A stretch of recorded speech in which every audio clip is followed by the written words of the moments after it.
ইমাম সাহেব, আমার কিছু কথা ছিল। হ্যাঁ বলেন।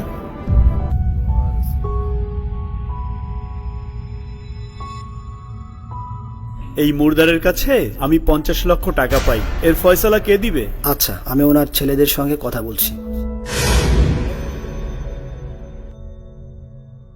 হুজুর, আমার বাবা মারা যাওয়ার আগে এরকম কোনো ওসিয়ত করে যায়নি যে উনি 50 লক্ষ টাকা পাবে। আমি আমার টাকার ফয়সালা না পেলে এই মুর্দারের জানাজা করতে দিতে পারি না।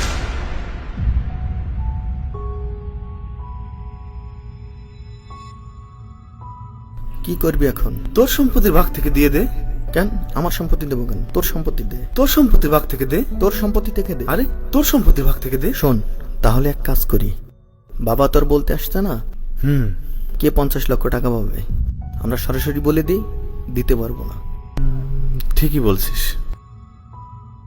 ইমাম সাহেব, আমার বাবা যখন বলে যায়নি তাহলে আমরা এই টাকা দিতে পারবো না।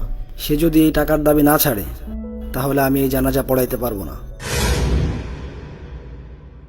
ইমাম সাহেব, এই ব্যাগে কিছু গহনা আছে যা বিক্রি করলে উনি বেশ কিছু টাকা পাবে। তারপর উনি যদি চান আমি সারা জীবন ওনার বাসায় কাজ করে ঋণ পরিশোধ করব।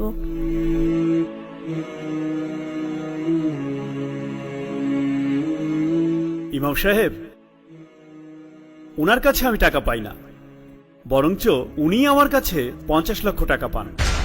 50 লক্ষ টাকা পাবে? 50 লক্ষ টাকা?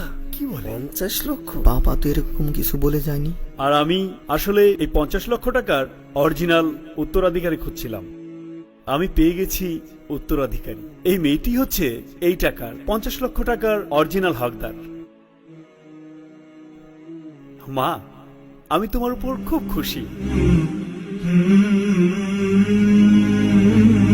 আল্লাহ তোমার আব্বুকে জান্নাতবাসী করুন, আমিন।